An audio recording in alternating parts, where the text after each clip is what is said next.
Did you know that Prophet Moses, or Musa, is the most mentioned prophet in the entire Quran, with his name appearing 136 times? He is one of the greatest prophets, known for his incredible patience and unwavering faith. His story is an epic saga of a clash between divine will and human tyranny, marked by some of the most famous miracles in history, like a staff that transforms into a serpent and the parting of the Red Sea. Let's journey back to ancient Egypt and uncover the incredible life of Prophet Moses. Our story begins in Egypt, under the iron fist of a cruel ruler, Pharaoh.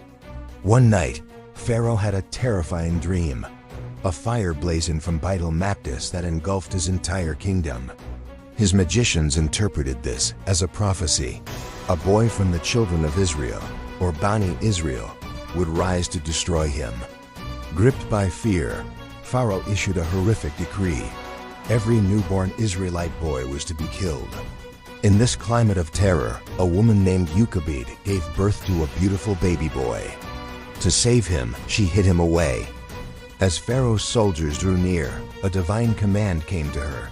Place the baby in a chest and set him afloat on the river Nile. It was an act of immense faith, entrusting her child to the waters and to God's protection. As the small chest drifted down the Nile, Moses' sister anxiously followed along the riverbank. The chest eventually floated right into the hands of none other than Pharaoh's own wife, Asiya. Her heart softened at the sight of the baby, and she pleaded with Pharaoh to let them adopt him. But there was a problem. The baby refused to take milk from any of the palace nurses. This is when his sister cleverly suggested a woman from the town who could nurse him. And so, by a divine miracle, Moses' own mother, Jochebed, was brought into the palace to nurse her son, and she was even paid for it. Under the very roof of the man who wanted him dead, Moses grew up safe and sound, a testament to God's perfect plan. As Moses grew into a young man, he was aware of the oppression his people, the Bani Israel, faced.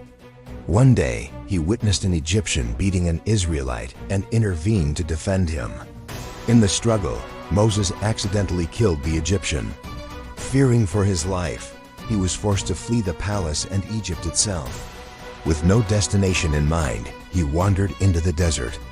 There, he came across two young women struggling to water their flock. He helped them, and in return, their father, the prophet Shuaib, invited Moses into his home. Moses found refuge in Madian, eventually marrying one of Shuaib's daughters, and living there for 10 years, a period of preparation for the great mission that lay ahead. After a decade in Madian, Moses felt a calling to return to Egypt and free his people. On the journey back, as he passed Mount Sinai, he saw a fire burning in a bush. Drawn to the light, he approached and heard a voice call out to him. It was Allah, the Lord of the worlds. It was here that Moses received his divine mission. He was appointed as a prophet and messenger.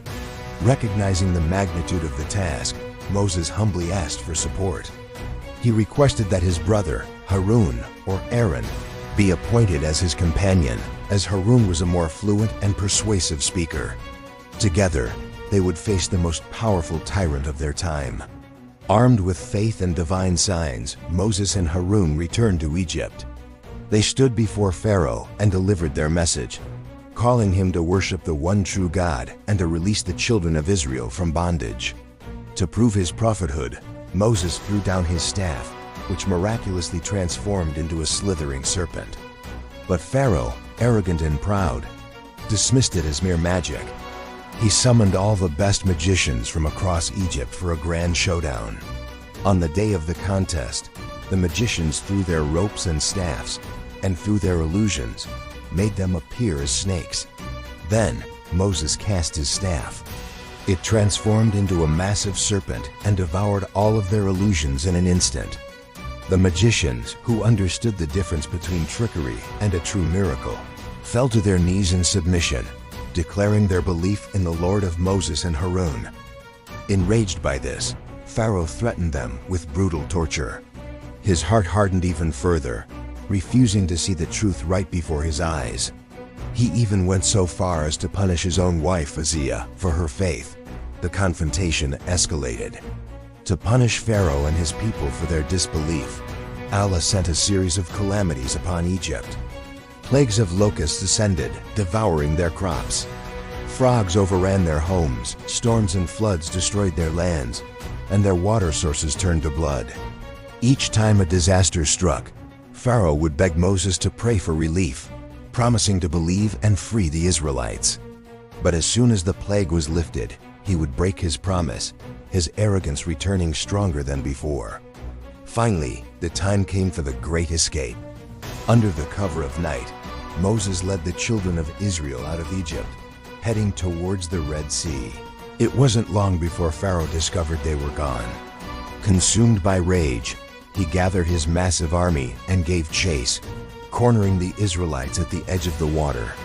With the sea in front of them and Pharaoh's army closing in from behind, it seemed there was no escape. The people cried out in fear. But Moses stood firm, his faith unshaken. At Allah's command, he struck the sea with his staff. In one of the most breathtaking miracles of all time, the waters of the Red Sea split apart, creating a dry path in the middle. Moses and his followers hurried across to safety. Seeing the path, Pharaoh and his army charged in after them. But as soon as the last Israelite was safe on the other side, the walls of water collapsed and the sea returned, drowning Pharaoh and his entire army. Tyranny was defeated and faith was victorious. Sometime after the Exodus, an interesting event taught Moses a profound lesson in humility. He once declared that he was the most knowledgeable man alive. In response, Allah revealed to him that there was another servant, known as Khidr, who possessed a different kind of knowledge, one that came directly from divine wisdom. Eager to learn, Moses sought him out and asked to travel with him. Khidr agreed, but on one condition: Moses must not question any of his actions until he himself chose to explain them. As they traveled, Khidr performed a series of bizarre acts. First, he damaged a perfectly good boat belonging to poor fishermen. Then, he took the life of a young boy. Finally, he repaired a crumbling wall in a town where they had been refused food and hospitality. Moses found it impossible to stay silent, questioning each action. Finally, Khidr explained the wisdom behind them. He had damaged the boat to save it from being seized by a tyrant king. He took the boy's life because he knew the boy would grow up to be a disbeliever and cause his righteous parents immense grief. And he repaired the wall to protect a hidden treasure belonging to 2 orphans until they were old enough to claim it. This journey taught Moses that true knowledge is vast and human understanding is limited. There is always a divine wisdom behind events, even if we cannot immediately perceive it. After a long life filled with trials and triumphs, the time came for Prophet Moses to depart from this world. Having led his people for decades, teaching them the laws revealed in the Torah, his mission was nearing its end.